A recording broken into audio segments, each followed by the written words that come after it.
Assalamualaikum warahmatullahi wabarakatuh. Di sini kami dari kelompok 2 akan menyampaikan materi tentang sejarah awal peradaban di Mesir. Kelompok kami beranggotakan saya Ahmad Aris Saiful Majid, Iklim Maya Anggreni, dan Junatun Mukasaroh.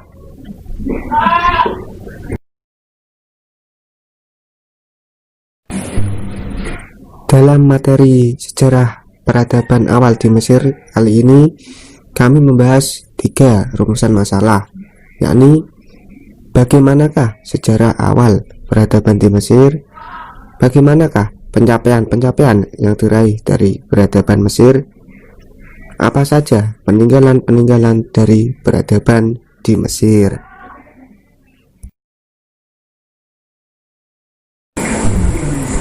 Letak geografis negara Mesir. Negara Mesir atau disebut juga Egypt termasuk negara yang berada di benua Afrika, tepatnya Afrika Utara, dengan ibu kota negara Mesir di Kairo. Letak geografis negara Mesir terletak di tepi Laut Merah dan Laut Mediterania. Mesir terletak di Afrika Utara yang berbatasan langsung dengan Sinai di Asia. Mesir berada paling timur dari negara Afrika Utara lainnya dan paling dekat dengan Asia. Di sebelah utara Mesir adalah Laut Tengah, di sebelah barat berbatasan dengan Libya, di selatan berbatasan dengan Sudan, dan di sebelah timur adalah Laut Merah.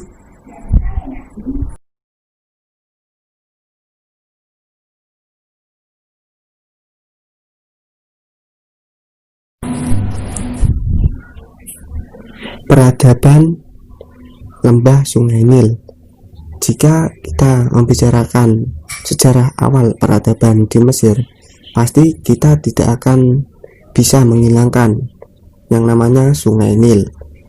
Peradaban lembah Sungai Nil, maksudnya lembah Sungai Nil yakni berada di lembah sungai atau di pinggir kanan kiri sungai, seperti yang ada di gambar.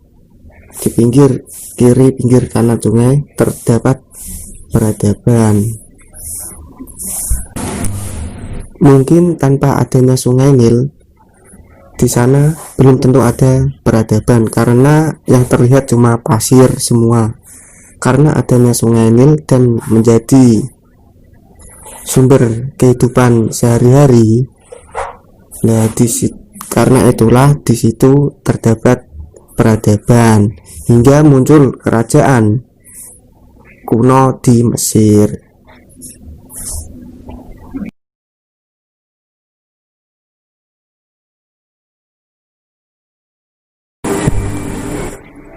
Sejarah awal peradaban di Mesir.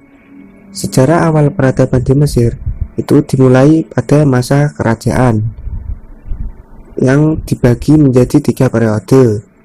Ada Mesir kuno, Mesir pertengahan, dan Mesir baru.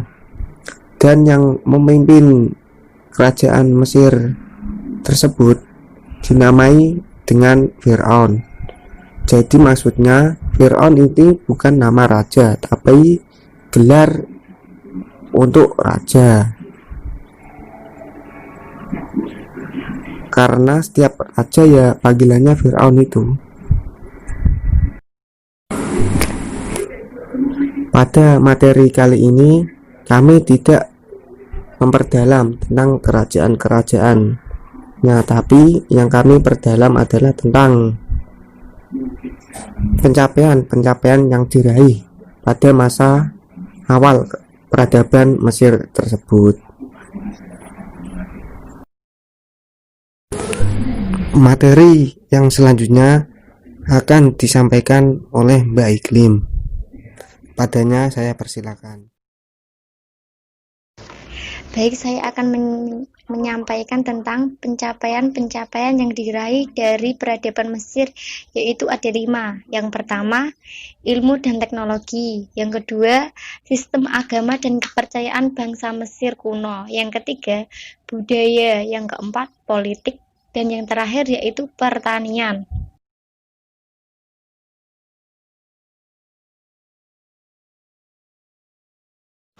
Di antaranya contoh perkembangan ilmu pengetahuan dan teknologi di antaranya. Yang pertama, sistem kalender. Mereka menetapkan sistem kalender berdasarkan kemunculan bintang Sirius yang muncul setiap tahun. Mereka menghitung satu tahun ada 12 bulan, satu bulan 30 hari, dan satu tahun 360 hari, lalu ditambah 5 hari. Mereka memanfaatkan hal tersebut untuk keperluan pertanian. Kapan waktunya menanam dan kapan waktunya panen. Yang kedua, cara mengawetkan jenazah atau mumi. Bangsa Mesir kuno tahu cara mengawetkan jenazah atau mumi.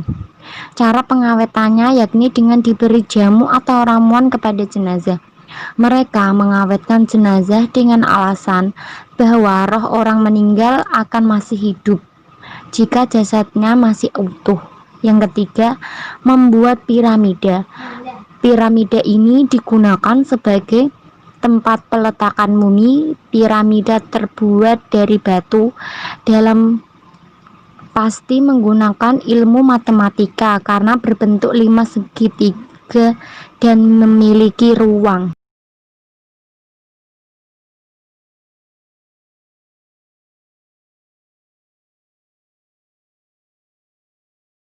Baik, saya akan melanjutkan penjelasan dari Mbak Iklim, yaitu sistem agama dan kepercayaan bangsa Mesir kuno. Kepercayaan masyarakat Mesir kuno adalah politeisme, artinya menyembah banyak dewa-dewi. Dewa-dewi yang dikenal di Mesir sebagai berikut: Amun atau Raja para Dewa, Re, Dewa Matahari, Su, Dewa Gurun, Badai dan Bencana, Osiris, Dewa Hakim dari alam baka. Kepercayaan terhadap kekuatan gaib dan adanya kehidupan setelah kematian dipegang secara turun-temurun. Kuil-kuil diisi oleh dewa-dewa yang memiliki kekuatan supernatural dan menjadi tempat untuk meminta perlindungan. Masyarakat umum juga beribadah memuja patung pribadi di rumah masing-masing, dilengkapi jimat yang dipercaya mampu melindungi dari mara bahaya. Perkembangan kebudayaan masyarakat Mesir kuno diantaranya yang pertama membuat patung atau dinding disertai hiasan atau tulisan. Yang kedua mengenal bentuk tulisan, piktograf, dan hieroglif. Piktograf yaitu aksara lambang atau bunyi, sedangkan hieroglif yaitu aksara gambar atau ukiran suci. Terima kasih. Selanjutnya akan dilanjutkan oleh Mas Ari.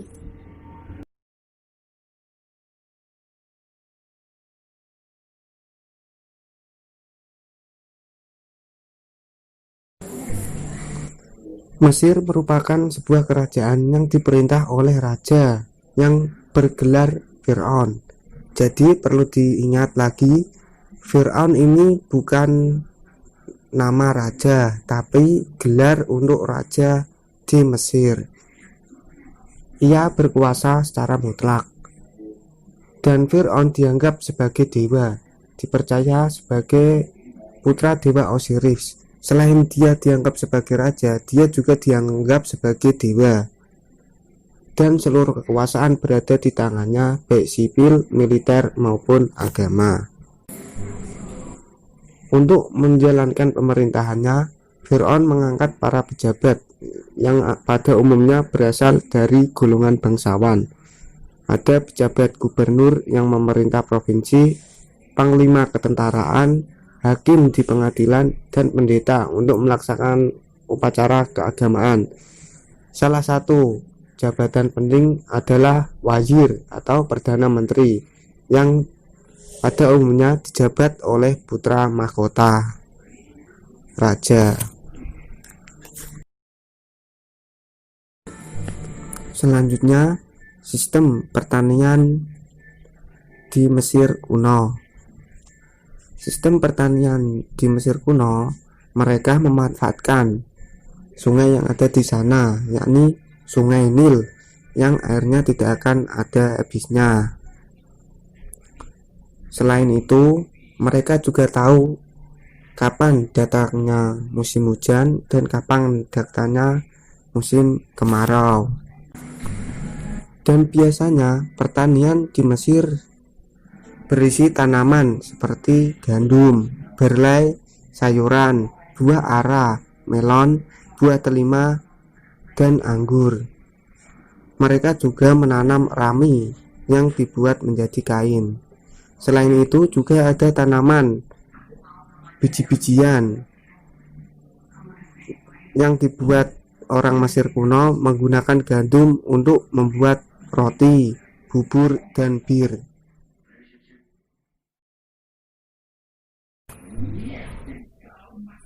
Materi selanjutnya yakni peninggalan-peninggalan dari peradaban Mesir kuno.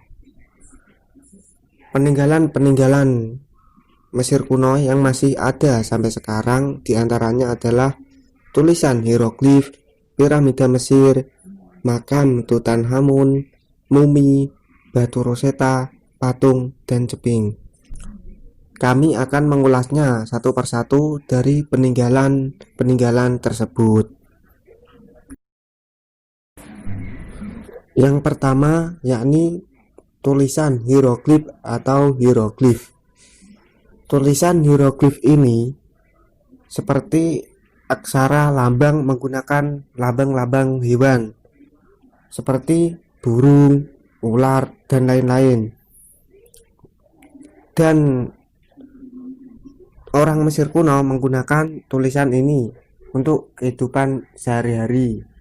Bahkan sejarah-sejarah raja-raja dan kehidupannya ditulis menggunakan huruf ini. Ditulisnya di dinding piramida.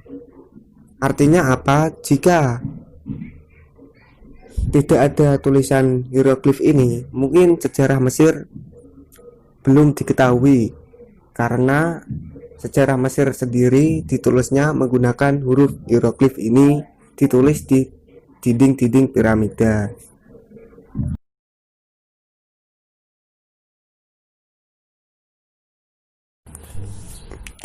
Yang selanjutnya yakni piramida. Piramida merupakan bangunan berbentuk segitiga yang terletak di Mesir. Struktur piramida terbuat dari batu kapur besar yang dipoles dan dibentuk menjadi balok-balok besar. Setiap balok batu memiliki berat 2,5 sampai 15 ton. Dan dalam pengerjaannya sendiri dibutuhkan 20.000 pekerja. Serta dalam bangunan piramida sendiri terdapat 3 bagian, bawah, tengah, dan atas. Pada bagian bawah ini diisi oleh tulisan-tulisan hieroglif atau tulisan-tulisan sejarah kerajaan Mesir. Pada bagian tengah piramida itu diisi kamar ratu dan benda-benda pemujaan. Dan pada bagian atas baru diisi mayat Firaun atau mumi Firaun yang sudah diberi jamu ramuan.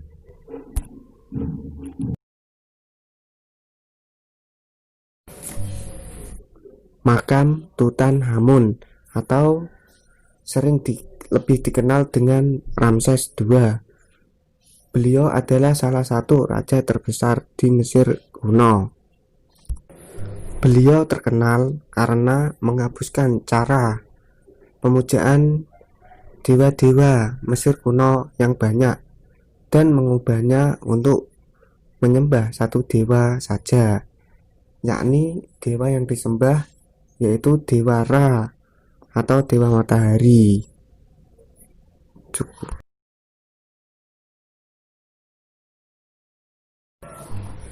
Selanjutnya yakni mumi.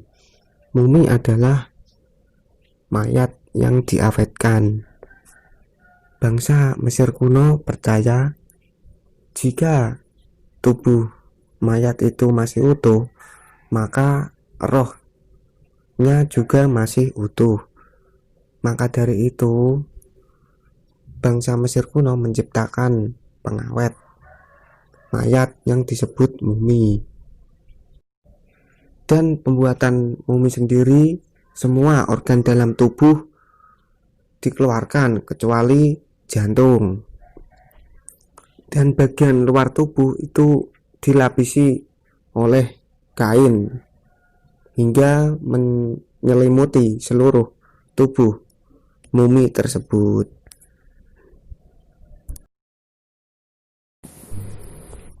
Batu Rosetta. Batu Rosetta membantu arkeolog dalam usahanya menguraikan huruf-huruf hieroglif Mesir di awal abad ke-19. Pada saat itu, hanya beberapa orang Mesir yang mampu membaca tulisan hieroglif kuno, dan Batu Rosetta memberikan kesempatan untuk menggali informasi yang hilang, serta membantu memecahkan teka-teki termasuk The Riddle of Sphinx.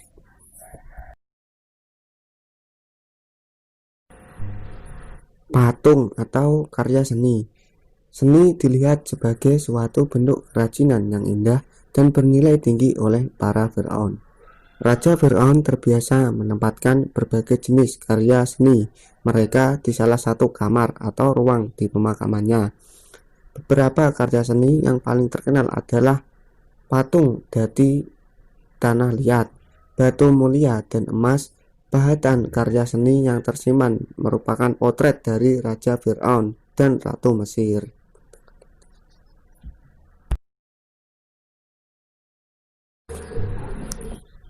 Yang terakhir yakni Sphinx. Sphinx diduga dibangun pada pemerintahan Firaun Khafre sekitar tahun 2558 sebelum Masehi. Sphinx dapat ditemukan dekat dengan makam para Firaun karena dianggap sebagai penjaga makam Firaun. Patung besar dengan tubuh singa dan kepala manusia ini sudah menjadi landmark utama Mesir. Sekian presentasi dari kelompok kami. Kami kelompok 2 mengucapkan maaf yang sebesar-besarnya jika ada tutur kata yang salah. Sekian, terima kasih. Wassalamualaikum warahmatullahi wabarakatuh.